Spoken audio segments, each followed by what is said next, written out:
Come on up here, Elon. He created the first major American car company in generations, and his rocket company is the only reason we can now send American astronauts into space. Yeah. Take over, Elon. Yes, take over.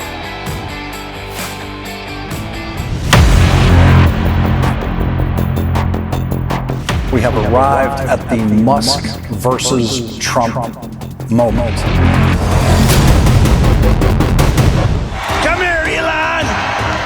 Did you see his rocket yesterday? It was captured. The publicly much anticipated breakup of Donald Trump and Elon Musk.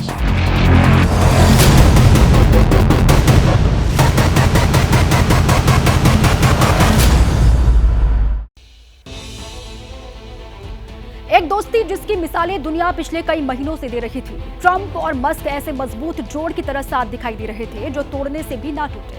लेकिन बात जब business और उसमें लाखों करोड़ों के घाटे पर आई तो इस दोस्ती के किले में दरारें दिखाई देने लगी हैं। अमेरिकी अखबार वॉशिंगटन पोस्ट की एक रिपोर्ट के मुताबिक इलॉन मस्क ने ट्रंप से नए टैरिफ को वापस लेने की गुजारिश की है।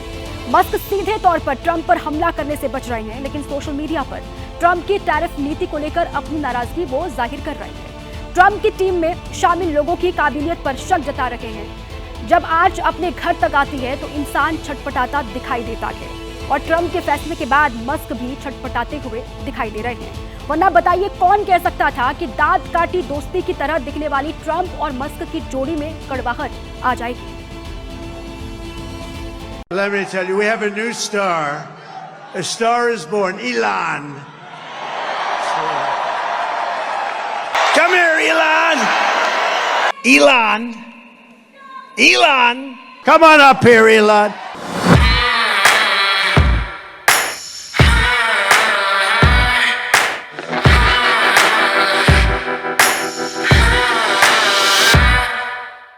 व्हाइट हाउस में राष्ट्रपति डोनाल्ड ट्रंप का दफ्तर हो या फिर चुनाव प्रचार का मंच, उनके मुंह से इतनी बार मस्क का नाम सुनाई पड़ रहा था कि ऐसा लगता कि मस्क के बिना ट्रंप का ना तो दिन शुरू होता है और ना ही रात। Thank you.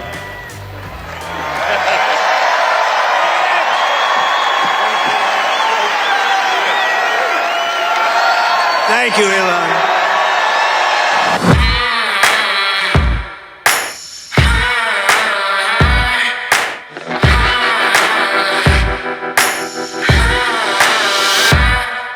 कोई अगर अमेरिका के राष्ट्रपति डोनाल्ड ट्रंप के करीब 3 महीने के कार्यकाल को तस्वीरों के जरिए याद करने की कोशिश करे तो हर मौके पर ट्रंप के साथ एलन मस्क और उनका बेटा एक्स भी जरूर दिखाई देगा। This may seem like, well, aren't we in a democracy? Well, if you don't have a feedback loop, okay, X, we would have to, if you, it's all right. So, tell you, gravitas can be difficult sometimes.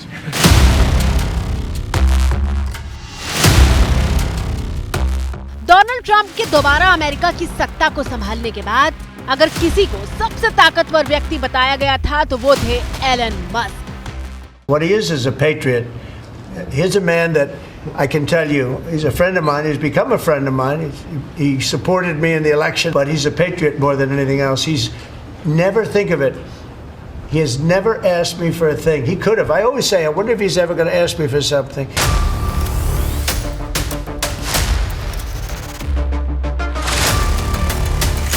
सरकार बनने के बाद Trump ने Elon Musk को department of government efficiency का मुखिया बनाने का ऐलान किया था, जिसका काम था सरकार के नौकरशाही पर किए जा रहे खर्च पर नजर रखना। Created the brand new Department of Government Efficiency, DOGE. Perhaps you've heard of it. Perhaps. Which is headed by Elon Musk, who is in the gallery tonight.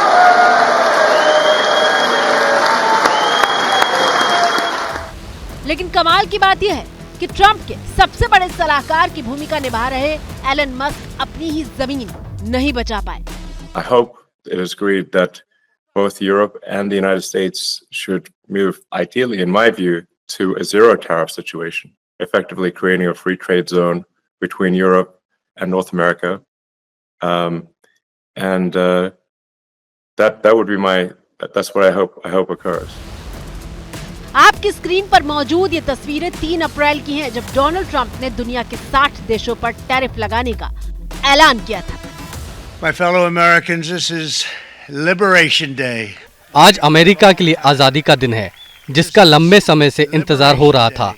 2 अप्रैल 2025 को हमेशा एक ऐसे दिन के रूप में याद किया जाएगा जब अमेरिका के उद्योगों का फिर से जन्म हुआ, जब अमेरिका की नीति को फिर से बहाल किया गया। ये एक ऐसे दिन के रूप में याद किया जाएगा जब अमेरिका को फिर से धनवान बनाने का काम शुरू हुआ।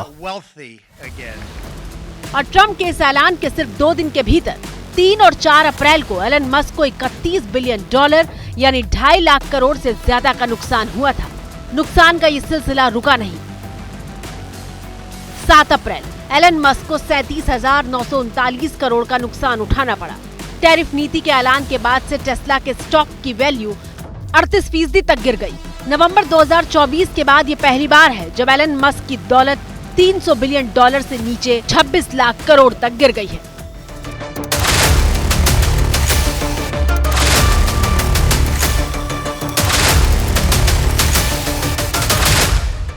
इतनी बड़ी आर्थिक चोट से घबराए टेस्ला के मालिक एलॉन मस्क ने अपने दोस्त ट्रंप से टैरिफ वापसी की गुहार लगा दी है। लेकिन वॉशिंगटन पोस्ट की रिपोर्ट के मुताबिक डोनाल्ड ट्रंप पर इस गुहार का कोई असर दूर दूर तक पड़ता नजर नहीं आ रहा है। इसके उलट सोमवार को डोनाल्ड ट्रंप ने चीन पर 50% टैरिफ लगाने की चेतावनी दे डाली। With China, as you know, against my statement, they put a 34% tariff on above what their ridiculous tariffs were already. And I said, if that tariff isn't removed by tomorrow at 12 o'clock, we're putting a 50% tariff on above the tariffs that we put on.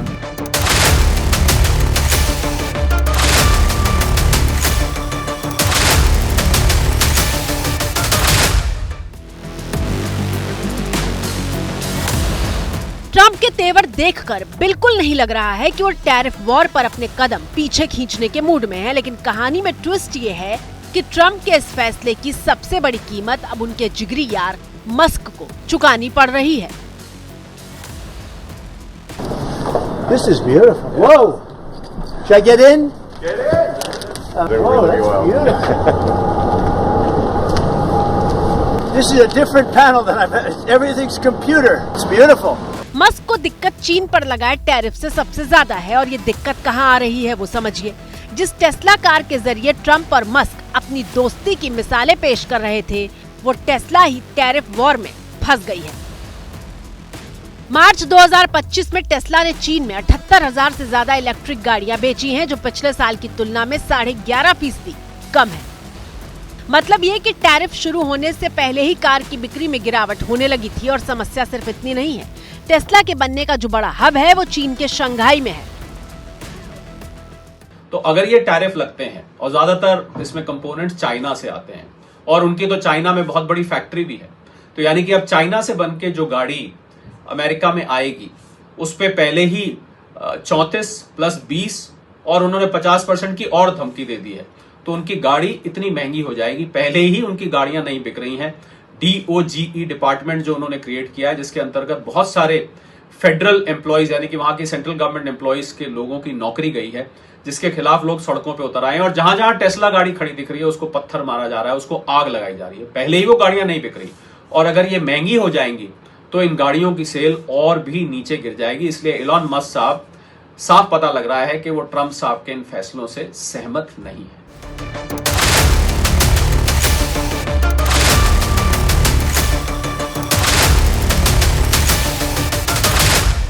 Musk फंस चुके हैं, लेकिन वो अभी इस स्थिति में नहीं है कि ट्रंप पर सीधा अटैक कर सके। लेकिन बिजनेस में हो रहे नुकसान का दर्द भी वो छुपा नहीं पा रहे हैं, और अपनी इस तकलीफ को जाहिर करने के लिए एक्स का सहारा ले रहे हैं, जहां अमेरिकी अर्थशास्त्री मिल्टन फ्रीडमैन का ये वीडियो उन्होंने शेयर किया। इस वीडियो के जरिए अर्थशास्त्री फ्रीडमैन ने अंतर्राष्ट्रीय व्यापार में सहयोग की कीमत समझाई है, और ये बताया है कि एक पेंसिल को तैयार होने में अलग अलग देशों का ये सहयोग कितना जरूरी होता है, और सबको इसका कितना फायदा मिलता है। The operation of the free market is so essential, not only to promote productive efficiency, but even more to foster harmony and peace among the peoples of the world. Elon Musk एक सफल business tycoon है और America के राष्ट्रपति Donald Trump को भी दुनिया पहले बिजनेसमैन के तौर पर ही जानती है। अब मुश्किल यह है कि ना तो एक दोस्त दूसरे दोस्त को अपनी बात समझा पा रहा है और ना ही एक बिजनेसमैन दूसरे बिजनेसमैन को। ये बात अमेरिका के साथ साथ पूरी दुनिया को इसलिए भी हैरान कर रही है क्योंकि ट्रंप से अपनी दोस्ती निभाने में इलॉन मस्क ने कोई कसर नहीं छोड़ी। ट्रंप को अमेरिकी राष्ट्रपति का चुनाव जिताने के लिए मस्क ने 2200 करोड़ रुपए पानी की तरफ बहा दिए थे। अब लोग ये पूछ रहे हैं कि ट्रंप ने इस दोस्ती का क्या खूब इनाम दिया।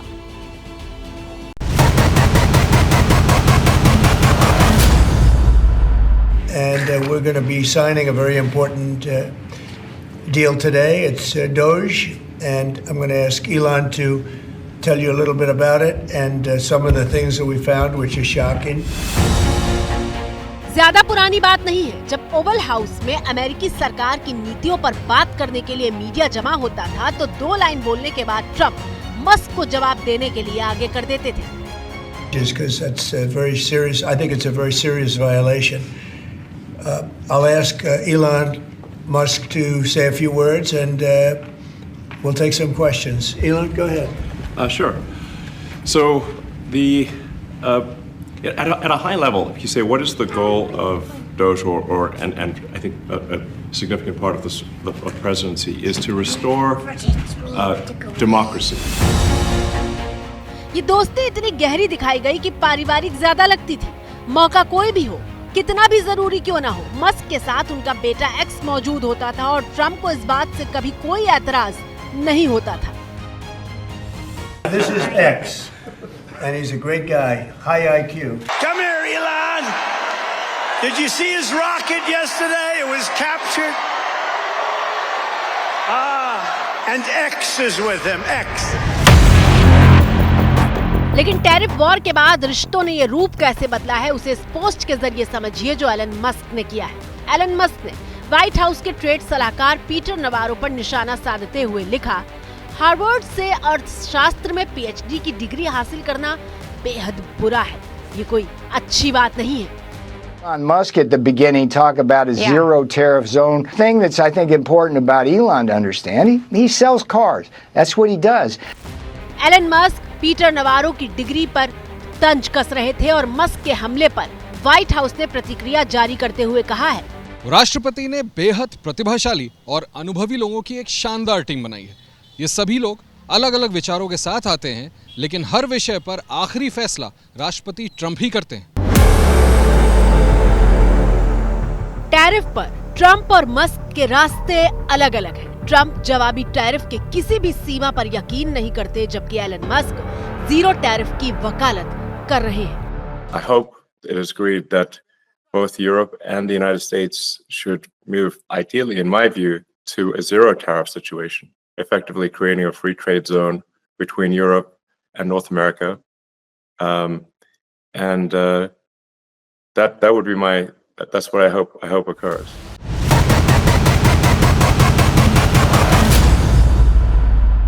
तो एक तो उनकी सेल गिर गई है जिसके कारण उनके शेयर्स भी जो स्टॉक मार्केट में अमेरिका में लिस्टेड हैं वो नीचे आ गए हैं। तो उनकी और ट्रंप साहब की दोस्ती में इसकी वजह से दरार पड़ती दिख रही है। उनको लग रहा है कि उनका सरकार में आना पहले तो उनके गाड़ियों को नुकसान पहुंचा रहा था, फिजिकल हार्म जिसको बोलते हैं पहुंचा रहा था, और लोग खरीद नहीं रहे थे। और सोने पे सुहागा अब ये टैरिफ लगाने से उनकी गाड़ियां अब अमेरिका में जो बाहर से कंपोनेंट्स आएंगे या बनी बनाई गाड़ियां आएंगी वो बहुत महंगी पड़ने वाली है। तो कुल मिला के उनको ऐसा लग रहा है कि मेरी कंपनी का भट्टा बैठ जाएगा अगर ये दोस्ती चलती रही। तो बहुत जल्द हमें दोनों के अलग होने की भी अगर खबर आए तो इसमें कोई भी हैरानी नहीं होनी चाहिए। और ये कोई पहली बार नहीं है, पहले भी मस्क और ट्रंप के बीच कारोबार को लेकर विवाद हो चुका है। ट्रंप और मस्क के बीच पैदा हुआ विवाद अमेरिकी मीडिया की सुर्खियां बना हुआ है और चर्चा यहां तक हो रही है कि एलन मस्क बहुत जल्द ट्रंप के सलाहकार पद से हट जाएंगे। 4 अप्रैल को मीडिया से बात करते हुए अमेरिकी राष्ट्रपति डोनाल्ड ट्रंप ने बहुत जल्द एलन मस्क की विदाई का इशारा तक कर दिया था। क्या मस्क का काम पूरा हो चुका है? उनके पास एक शानदार कार है, लेकिन उनकी कार कंपनी के साथ जो हो रहा है वो शर्मनाक है। वो कमाल है, मैं उन्हें बहुत पसंद करता हूँ। जब उन्होंने मेरा समर्थन किया तब मुझे उन्हें जानने का मौका मिला। मैं यही कहूँगा कि मस्क एक तय समय के लिए रहेंगे और फिर अपना पूरा वक्त अपने बिजनेस को देंगे, लेकिन उन्होंने शानदार काम किया है। क्या वो तारीख तय है जब एलन जिम्मेदारी छोड़ेंगे? ओहो, मुझे लगता है कुछ महीने। मस्क चाहते हैं कि अमेरिका और चीन के बीच व्यापारिक संबंध बेहतर हो, दोनों देश मिलकर काम करें, लेकिन ट्रंप जिस तरह से चीन पर टैरिफ बढ़ाते जा रहे हैं उसमें ये नामुमकिन लग रहा है। ऐसा लगता है कि ट्रंप बातचीत के जरिए रास्ता निकालने के मूड में नहीं है। ट्रंप और मस्क के बीच तनातनी बढ़ती जा रही है और उसका ताजा सबूत तब सामने आया जब मस्क ने ट्रंप के senior trade adviser Peter Navarro को बेवकूफ बता दिया। दरअसल नवारो ने एक इंटरव्यू में कहा था कि मस्क की टेस्ला कंपनी कार मैन्युफैक्चरर नहीं बल्कि कार असेंबलर है, जिस पर मस्क भड़क गए और उन्होंने नवारो को पक्का मूर्ख कह दिया। ईंटों की बोरी से भी ज्यादा मूर्ख कहा है नवारो को।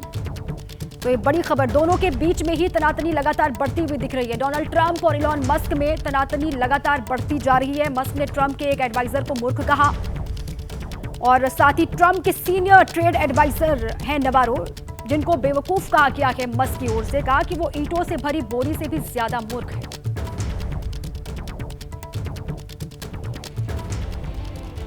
देखिए, एक और ट्रंप और मस्क के बीच हर गुजरते दिन के साथ तल्खी बढ़ती जा रही है, तो दूसरी ओर टैरिफ विवाद को लेकर चीन और अमेरिका के बीच भी अदावत गहराती हुई दिखाई दे रही है।